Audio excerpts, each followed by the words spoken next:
I still remember the day like it just happened yesterday. I was packing my bags, worried and anxious. My aunt had fallen sick in another city, and my parents asked me to go stay with her for a while. I didn't want to leave, but she needed me. And most of all, I didn't want to leave Buddy, my dog, my best friend. Buddy was more than a pet to me. He had been with me since I was 12. He knew when I was sad. He knew when I was happy. And that day, he knew something was wrong. His tail wasn't wagging. He just sat there, looking up at me with those deep brown eyes, as if asking me not to go. I hugged him tight. His fur was warm against my cheek, and I whispered into his ear, "I'll be back soon, Buddy, be a good boy." As I stepped outside, he followed me to the gate. He didn't bark. He didn't whine. He just stared. Like he knew. This goodbye was going to last longer than I thought. My heart broke into pieces as I watched him disappear behind the gate. I looked at my parents and asked softly, "You'll take care of him, right?" They nodded. "Don't worry," my mom smiled. "We'll take good care of Buddy." I believed them. I left the city with a heavy heart. But I kept telling myself, it's just for 2 weeks. 2 weeks and I'd be back with my Buddy. Little did I know. Those would be the last moments we ever shared together. I had no idea what was waiting for me when I returned home. The first few days at my aunt's place were hard. She was really sick, and I spent most of my time helping her with meals, medicine, and just being there for emotional support. But no matter how busy I was, there was one thought that never left my mind, Buddy. Every night, before going to bed, I would call my parents. And every night, my very first question was always the same. "How's Buddy?" At first, they'd answer casually. "He's fine," my dad would say. Or, "He just ate and went to sleep," my mom would add. But as days passed, their answers started getting shorter. Sometimes they'd just say, "Yeah, he's okay," and quickly change the topic. Once, when I asked to see him over a video call, my mom said, "Oh, he's outside right now. Maybe next time." Another time, my dad said, "He's sleeping. Don't disturb him." It felt strange. Buddy never missed a chance to hear my voice. He would have barked, or at least run to the screen like he always did when I was away. But now nothing. No bark. No excited tail wag. No little paw trying to tap the screen. Something didn't feel right. It was like they were hiding something. I tried not to overthink. Maybe he was just sad. Maybe he was confused because I was gone. I held on to hope. Just a few more days, I kept telling myself. A few more days, and I'll be back home, back with Buddy. But deep inside, a cold feeling started to grow. A feeling I didn't want to accept. Something was wrong. And I was about to find out the truth. 2 weeks later, I returned home. As the taxi pulled into the driveway, my heart raced. I wasn't thinking about anything else, not the heavy bags, not the tiredness, just Buddy. I imagined him waiting at the gate, tail wagging, jumping up in excitement the moment he'd see me. But when I stepped out of the car, there was nothing. No barking. No sound of paws running toward me. No Buddy. I walked quickly to the front door and rang the bell. My mom opened it with a strange smile. "You're back," she said, hugging me. I hugged her back quickly and asked, "Where's Buddy?" She didn't answer right away. "Mom, where is he?" "Let's go inside," she said quietly. Something in her voice sent a chill down my spine. I walked in, eyes scanning the living room. His bed was gone. His food bowl wasn't there. Even his favorite toy that always lay under the table disappeared. I turned to my dad, now sitting on the sofa. "Where's Buddy?" I asked again, louder this time. He looked at my mom, then back at me. And then came the words I will never forget. "Buddy's not here anymore." I froze. "What do you mean?" I whispered. My mom placed a hand on my arm. "We gave him away to a good home." Everything around me faded. "You what?" My voice cracked, barely holding back tears. "He was too much to handle," my dad said firmly. "You were gone. We couldn't manage." "You sold him?" I asked, my voice rising. "Without telling me? Without asking?" "We didn't have a choice," my mom said. "He's in a good place. You should be happy for him." Happy? I couldn't believe what I was hearing. They had taken away the only soul in the world who waited for me, who loved me without question. And they gave him away like he didn't matter. Like I didn't matter. I ran to my room and slammed the door. Everything was quiet, but inside, I was breaking. Buddy was gone. And I never even got to say goodbye. I didn't come out of my room that night. I sat on the floor, hugging Buddy's old blanket. It still smelled like him. I cried until my eyes were dry and my chest ached. The next morning, I walked straight into the living room. My parents were sitting there like nothing had happened. "Tell me everything," I said coldly. "Where is Buddy? Who did you give him to?" They looked at each other again. That same look, full of guilt and something worse, silence. "We gave him to someone who loves dogs," my mom finally said. "He has a big house, a yard, he'll be happy there." But I wasn't satisfied. "What's his name? Where does he live? I want to talk to him." My dad shook his head. "That's not necessary." That's when I knew.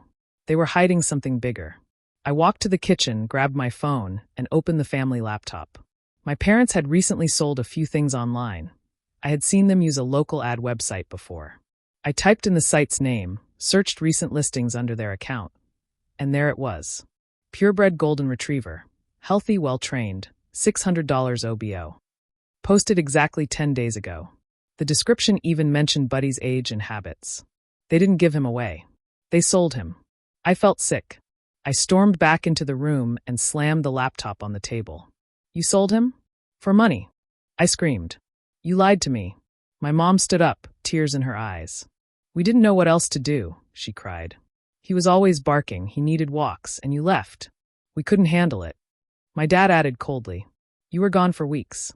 It wasn't fair to keep him around when we didn't want him here." Those words cut deeper than any knife. "He wasn't just a dog," I said through clenched teeth. "He was family, and you sold him like a used piece of furniture." They tried to justify it, but I didn't want to hear another word. I walked out of the house that day, not knowing where I was going, only knowing that I had to find Buddy. No matter how far he was, I walked aimlessly through the streets, tears blurring my vision. I didn't know where to start. I didn't even know who had him now. But one thing I knew for sure. I had to try. I had to find Buddy. That night, I sat in my room, scrolling through local websites, Facebook groups, and pet forums. I posted messages everywhere. Looking for a golden retriever named Buddy. Recently sold in city name. Please contact me if you have any info. I even used his picture. The one where he was wearing a tiny blue scarf and smiling at the camera. That photo used to make me laugh. Now it made me cry. I stayed up all night checking my inbox again and again. Nothing. The next morning, I went to nearby pet shelters and rescue centers. I showed them Buddy's picture and asked the same question over and over. "Have you seen this dog?" They shook their heads with sympathy. "I'm sorry," one woman said kindly, "but we'll keep an eye out." I printed posters with his photo and taped them to street poles, outside stores, even on car windows. People stared. Some smiled sadly. Others ignored me. But I didn't care. Every person who saw Buddy's face was one step closer to bringing him home. A few days later, I got a message. A man had seen my post. He said he had just bought a golden retriever from an older couple who seemed in a rush to sell him. Could it be? My hands shook as I typed my reply. "Please, can I see him? I just need to know if he's my Buddy." He agreed to meet the next day. I couldn't sleep that night. My heart kept whispering, "What if it's him?" But my fear screamed louder. "What if it's not?" The next morning, I went to the park where the man said he'd be. I stood there, scanning every dog, every face. And then, I saw him. A golden retriever across the field, ears perked up, tail still, staring right at me. My heart stopped. Was it really him? He stood still across the park, the golden retriever with deep brown eyes. The man holding his leash waved at me. "Over here." But I couldn't move right away. My legs were frozen. My heart was pounding so loud I could barely hear anything else. I took a slow step forward. Then another. And then his ears twitched. His head tilted just a little. And suddenly, he ran. He broke free from the leash and sprinted across the grass. Fast, wild, and desperate. My eyes filled with tears. "Buddy," I whispered, my voice shaking. And in seconds, he was in my arms. He jumped on me, licked my face, whimpered, barked, circled around me, and then pressed his head against my chest, like he was crying too. It was him. It was really Buddy. I dropped to my knees and hugged him tight. "I missed you so much," I whispered into his fur. "I'm so sorry I wasn't there." The man walked over, a little out of breath. "I guess he remembers you," he smiled. I stood up, wiping my face.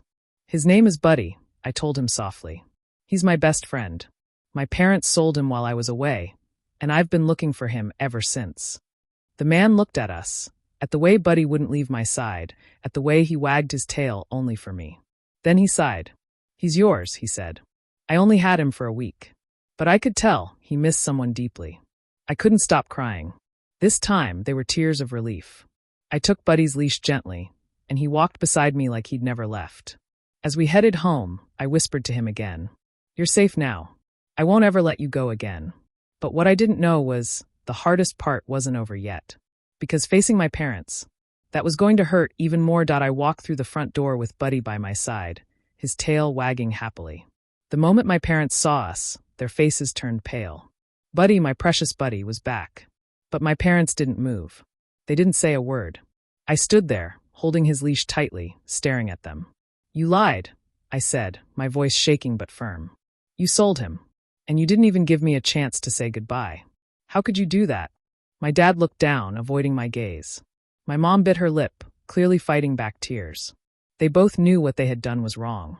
"We thought it was for the best," my dad said softly, but I could hear the regret in his voice.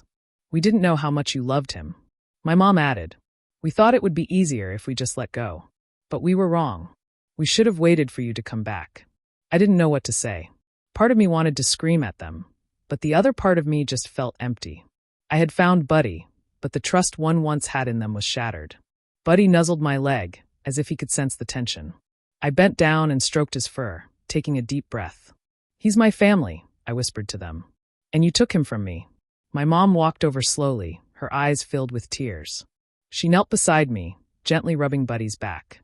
"I'm so sorry," she said, her voice trembling. "We were wrong. We never should have done that." For a long moment, there was nothing but silence in the room, the weight of everything hanging heavy in the air. Finally, I stood up, looking at both of them. "I've forgiven you," I said softly. "But I will never forget what happened." And I meant it. The pain wouldn't go away. But for Buddy, I had to forgive them. I looked down at Buddy, and he wagged his tail, happily oblivious to the storm that had just passed. "We're going to be okay now," I whispered to him. "You and me, Buddy. Forever." The end.